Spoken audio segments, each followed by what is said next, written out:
She told me to sleep in the guest room. The next day, I watched her kiss her ex-husband. Elena hadn't said a word to me in 3 hours. She moved around the house with silent precision, folding dresses into a garment bag, organizing shoes, checking her nails under the kitchen light. Every now and then, she glanced in my direction like I was a stranger overstaying his welcome. She didn't need to speak. The tension screamed in every motion. "You're still in Germany?"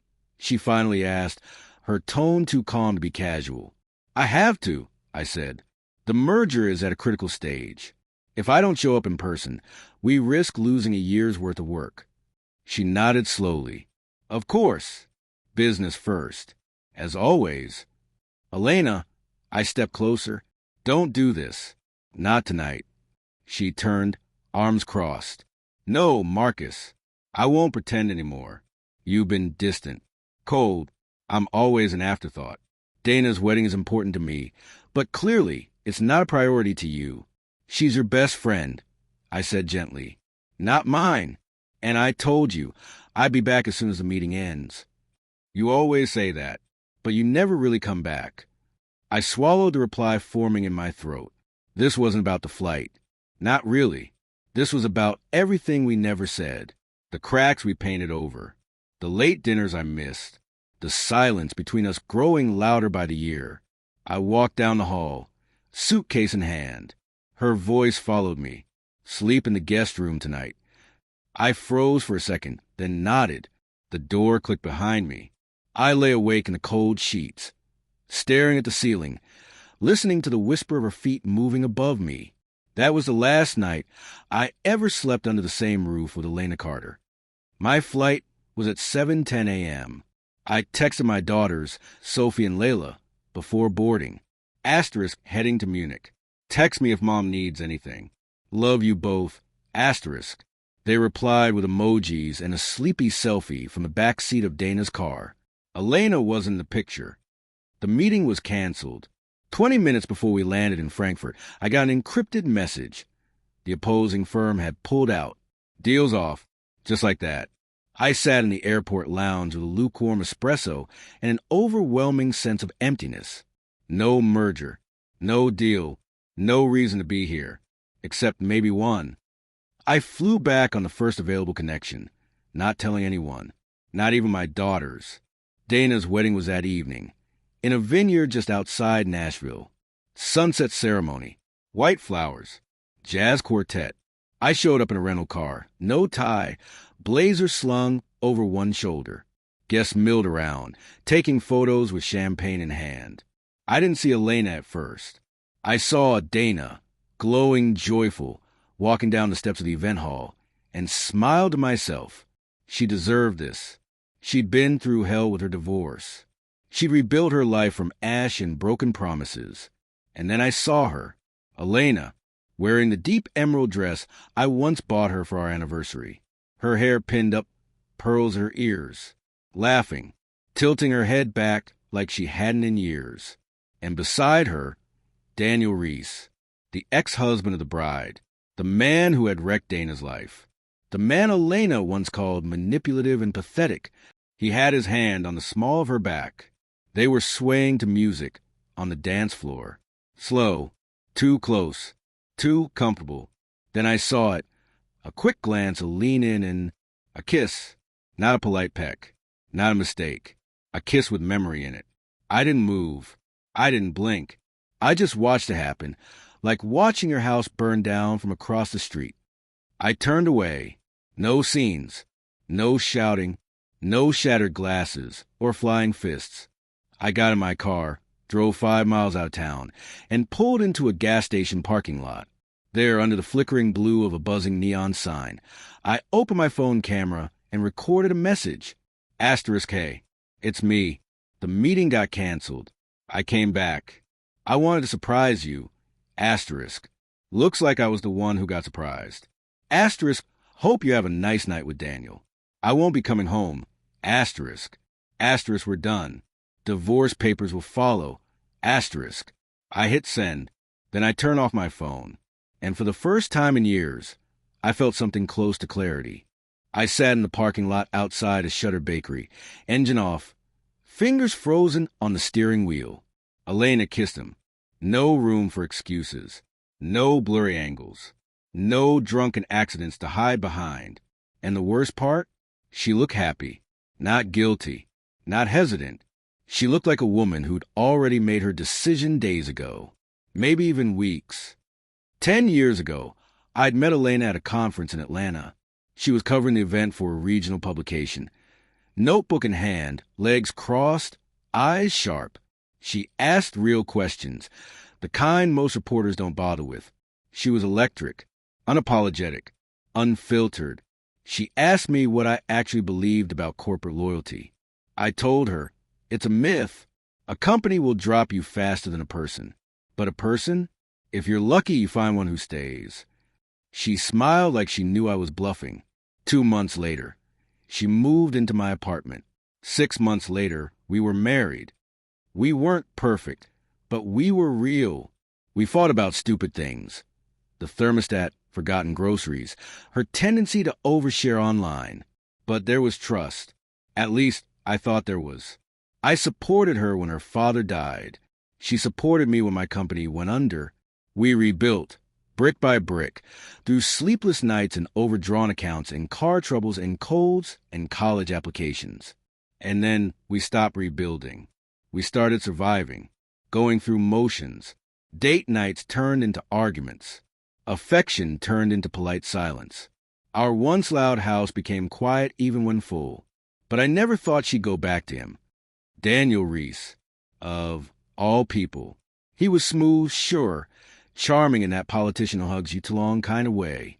But Dana used to call him Asterisk, a master of empty gestures. Asterisk. He left her after 10 years of marriage for a barista who did yoga on TikTok. Then the barista dumped him, and he came crawling back, tried to insert himself into every social event like nothing happened. And now he was with my wife, dancing at his ex-wife's wedding. The irony was so bitter, it almost made me laugh. I thought about what had happened between Elena and me over the last year. She started working part-time again, said she needed something for herself. I agreed. Hell, I encouraged it. But the late nights started, the missing details, the mood swings. I chalked it up to stress. Hormones, midlife weightlessness. I never imagined betrayal. And yet, part of me always knew. I'd seen her linger too long on old photos. Her smile when she mentioned Daniel's name in casual conversation. That look of nostalgia she'd try to blink away. He was her unfinished business. I turned my phone back on the next morning. 17 messages from Elena. The first just said, "Where are you?" The next few grew more frantic. By 2 a.m., she was calling me. By 3 a.m., she'd stopped. The final message? Asterisk, I didn't mean for you to see that. Please come back. Let's talk. It's not what it looked like. Asterisk. Of course it wasn't. It never is. Back at the house, everything was in place. Clean. Normal. The only evidence of the previous night was her dress draped over the armchair, shoes beside the door. I walked into the kitchen, poured a cup of coffee, and left it black. No sugar, no milk, just bitterness. On the counter, I placed a yellow Post-it with 5 words. Asterisk, please don't call. I'll write asterisk. Then I went upstairs, opened the safe, and took out the file labeled, "In case of divorce." I had started it a year ago, on a hunch I never admitted to myself. If this was the end, I would not scream. I would not beg. I would walk out with my dignity intact. Let the ghost dance at the wedding. I had better things to do than haunt a woman who didn't love me anymore. When Elena woke up, Marcus was already gone. At first, she thought he was still asleep in the guest room. She knocked. No answer. The bed was made too neatly. His travel bag was missing from the hallway. The house was eerily quiet, like someone had turned the volume down on her life. Then she saw it. The yellow Post-it on the kitchen counter. Asterisk, please don't call. I'll write asterisk. Her hand shook. Marcus? She called, even though she knew. Her voice echoed back from the walls. No answer. She reached for her phone. 10 missed calls. No reply. No status update. Just one unread message in her inbox. She opened it. It was a video. Asterisk, the meeting got canceled. I came back early. Asterisk. Looks like I was the one who got surprised. Hope you had a good night with Daniel. We're done. No anger in his voice. No raised tone. Just quiet finality. That was the worst part. She sat down on the floor. The tile felt cold against her legs, but she didn't move. At Dana's wedding, everything had blurred. The music, the wine, the floating lights above the dance floor. Daniel had come over to talk. Just talk. But she remembered the kiss. She didn't stop it. She didn't resist. She let it happen. A moment suspended between nostalgia and impulse. And Marcus saw it. She clutched the phone tighter, replaying the video, hoping for some crack in his words, some opening, but it was sealed shut. By noon, the phone was ringing again. Dana, Elena, what the hell happened? Marcus left without a word. And Daniel, she paused. People are talking. I didn't mean for... Don't insult me with that. Dana snapped. You kissed my ex-husband at my wedding. Elena felt like her lungs had collapsed. I wasn't thinking. Dana's voice turned cold. Well, Marcus was... And now you've lost him. The line went dead. That afternoon, their daughters came home. Sophie slammed the front door and disappeared into her room. Layla wouldn't look her in the eye. Elena, her father-in-law, said when he called, I heard what happened. I made a mistake, she whispered. I'm sure you did. But Marcus, he's not the type to look back. There was a long pause. Do you think he'll talk to me? She asked. No, he said gently. Not soon. Maybe not ever. The next day, Marcus updated his Facebook status. Married, single. Then came the photos. A blurry zoom from the wedding. Elena and Daniel dancing. Too close. Too familiar. Underneath, his caption. When you leave early from the wedding you were never really invited to. The post exploded. Hundreds of reactions. Comment from friends, colleagues, even clients. People took sides. But Marcus didn't apply to any of them. He didn't need to. Elena called. Again. And again. Each call went straight to voicemail. She tried email, text, even a letter left at his office. Nothing. His bank cards vanished from their joint account. The password to their mortgage portal was changed. Her credit card declined at the grocery store. Then came the lawyer's letter. Notice of intent to divorce. Filed under irreconcilable differences. Grounds, emotional abandonment and infidelity. Attached was a list of marital assets. The house, the cars, 2 trust funds. Her name wasn't on either one. She reread the fine print 5 times before understanding what it meant. Marcus had planned this. Maybe not the kiss, not the exact timing, but something in him had already begun to drift, and now she was watching him let go. By the end of the week, she started packing a few boxes. Not all at once, just small things. A sweater she didn't want to leave behind. Books she knew he wouldn't touch.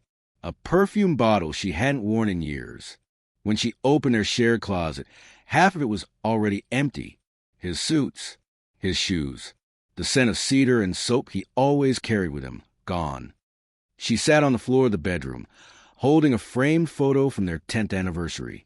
Her smile looked forced now. His eyes were kind. She placed it face down. And finally, she cried. Not for Daniel. Not for the kiss. For the moment she realized she was no longer the woman Marcus loved. I signed the closing papers on the house at 10:43 a.m. The pen felt heavy in my hand, like it knew what this meant. 10 years in that house. 10 years of painted walls, birthday banners, piano lessons echoing down the hallway, late-night arguments muffled by doors, all packed into a folder and handed to a notary with a neutral smile. Elena has already signed, the lawyer said. Of course she had. I nodded, flipped the last page, and walked out without looking back. The company put me up in a short-term corporate apartment downtown. Minimalist furniture, clean gray walls, a view of the skyline. Sterile, temporary, perfect. I took the elevator up with a suitcase in one hand and a manila envelope in the other. Inside, copies of our divorce paperwork, bank statements, screenshots of the kiss, the note I'd left her on the kitchen counter. Not out of spite, just closure. I placed it all in the bottom drawer of the nightstand, closed it gently, and left it there, like ashes in an urn. That night, I sat with my daughters on a leather couch that wasn't mine. Sophie curled up beside me, arms crossed. Layla scrolled her phone, but wasn't really reading. I want to be honest with you. I began. They both looked up. What happened between me and your mom wasn't sudden. We'd been drifting for a while. But I didn't expect it to end the way it did. Neither of them spoke, but I saw the tension in Sophie's jaw soften. I know it's hard, but this isn't your fault. You didn't break this. Layla finally said she kissed him. I nodded, and I saw it. Sophie's eyes watered, but she held in. What happens now? Now, I said, we move forward. No games. No lies. Over the next week, I changed everything. The shared bank account was closed. I canceled her card. I left enough for her to land safely. I'm not cruel, but I also wasn't going to fund her regret. The house went on the market. Fast. I transferred the trust funds into private custodianship. No access unless Sophie and Layla requested it themselves. She wouldn't touch a dime of it. I blocked her number. Blocked Daniel too, just in case he got bold. The silence was beautiful. A few nights later, I stopped by a bookstore cafe on 7th Avenue. I needed quiet more than I needed caffeine. I brought my laptop, planning to finish a report, maybe answer a few emails. That's when I saw her. She was seated at the corner table by the window, long curls tied up with a silk scarf, wearing sneakers and a denim jacket, reading a hardback copy of Beloved by Toni Morrison, a glass of iced tea sweating beside her. She looked like summer bottled in human form. I wasn't planning to say anything, but she looked up and smiled, just a small one, a real one. First time here, she asked. Is it that obvious? She closed her book and leaned forward. You don't look like someone who drinks lavender lattes. I chuckled, guilty. I'm a black coffee guy. I figured. She reached for her tea. Camille. Marcus. We shook hands. We ended up talking for 2 hours. About books, cities we'd lived in, terrible first dates, divorce. Hers had happened 5 years ago. No kids. We grew in opposite directions, she said, but I kept trying to prune myself into something he'd water. That line stuck with me. When the cafe closed, we stood outside for a minute longer than necessary. You walk this way? She asked. I do now. I didn't kiss her that night. I didn't even ask for her number. But the next day, I went back to the same cafe at the same time, and she was there. I saw Camille 3 days in a row before either of us mentioned it. We met at the cafe at the same time each evening, as if it were scheduled but never confirmed. I'd bring my laptop, she'd bring a book, and we'd just sit, talk, sip, breathe. It was strange how easy it felt, like finding a soft place to land after a long, silent fall. On the 4th night, she beat me there. Don't tell me you actually ordered the lavender latte, she teased, setting a second drink on the table before I even sat down. I figured I'd try one thing this week that scared me. I said, taking a sip. I gagged immediately. She burst out laughing, not politely, not the way Elena used to. Camille laughed like she meant it, like she'd been waiting all day for a reason. That was an ambush, I said, wiping my mouth. You survived. We walked after closing that night. Nowhere special, just aimless through side streets lit by yellow lamps and summer air. Camille talked about her students. She was an art therapist working with kids recovering from trauma. Her eyes lit up when she spoke about their progress, like every little win still meant something. She didn't ask what I did until the 3rd walk. Corporate strategy. I said, mergers, acquisitions, spreadsheets, boardrooms, that kind of thing. She nodded. And do you love it? It wasn't an accusation, just a question. I thought about it for a second. I used to. That was enough for her. She didn't press. Didn't ask for my whole life story. Didn't try to fix me. She just kept walking beside me. 2 weeks later, I kissed her. It wasn't planned. No speech. No dinner date build-up. We were sitting on a bench by the river. She leaned back, closed her eyes, and said, "You look lighter." I looked at her for a moment, unsure how to answer. Then I leaned in. She met me halfway. It wasn't Elena's kiss. It wasn't the desperate kiss of someone trying to relive a memory or claim a possession. It was quiet, kind, present. Afterward, she smiled and whispered, "Took you long enough." I laughed.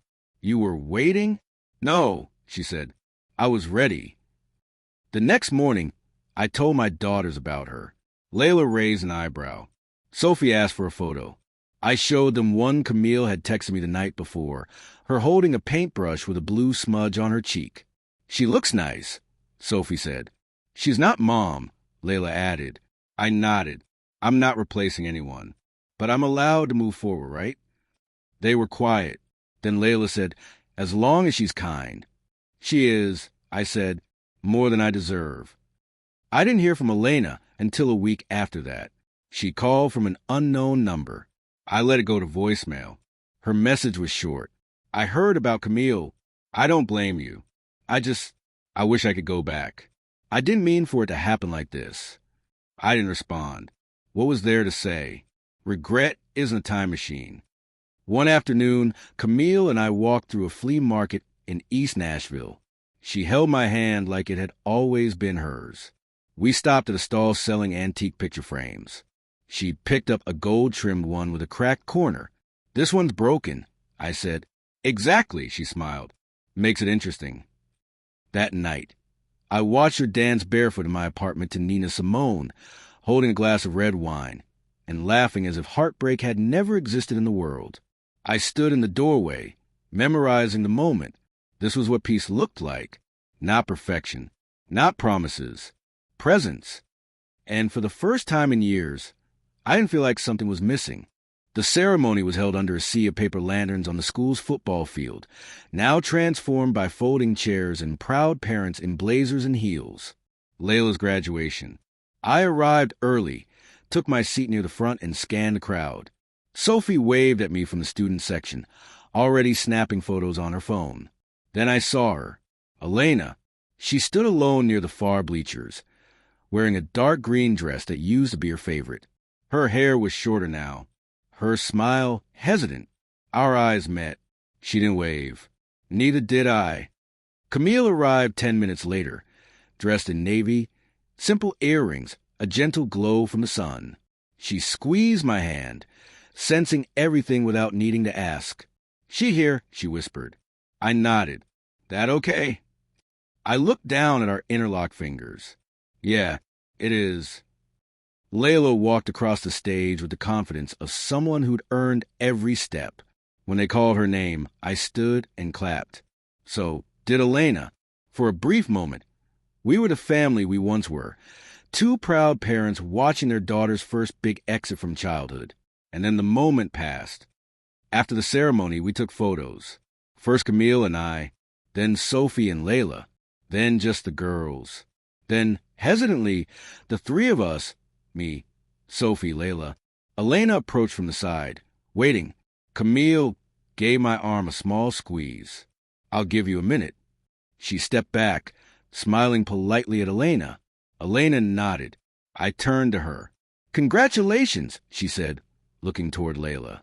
"You raised amazing girls." "We did," I replied. There was a pause. "I wanted to say thank you," she said. "For what?" "For not dragging me. Publicly. Online. In court." "I didn't want revenge, Elena," I said softly. "Just peace." Her eyes welled up. I was lost. That night, it didn't mean what it looked like. But it looked like everything I needed to see, I said. She looked away. "Do you hate me?" she asked. "No," I said honestly. "I forgave you a long time ago. But I don't want you back." Tears slid down her cheeks, but she nodded. "I wouldn't expect you to." I looked over at Camille. She was laughing with Layla, holding a water bottle, leaning slightly towards Sophie as if they'd always been part of the same picture. "I'm happy," I said. "I hope you find that, too." Elena swallowed hard. I'm trying. I've been volunteering at a shelter. Working again. I'm rebuilding. Good, I said. A long silence. Then, take care of yourself, Marcus. I already am. That evening, we had a barbecue at the new house. Yes, the old house. I bought it back from the couple who purchased it after the divorce. Renovated the kitchen. Repainted the hallway. Camille helped plant herbs in the backyard. Now it felt like ours. Camille flipped veggie burgers on the grill, while Layla showed Sophie pictures from the ceremony. Music played low. Laughter rolled across the grass. For the first time, it wasn't a memory of something lost. It was a snapshot of something real. Present. Alive. As the sun began to dip, I sat on the porch steps, sipping iced tea. Camille joined me. Long day, she said. Beautiful day. I corrected. She rested her head on my shoulder. Still think lavender lattes are evil? Absolutely, I smiled. But I'd drink one for you. She grinned. That's love. Somewhere inside the house, I had a box with old photos, papers, cards with Elena's handwriting on them. But I hadn't opened it in months. I didn't need to, because I was here now, not haunted, not broken, not bitter, just present. And finally whole,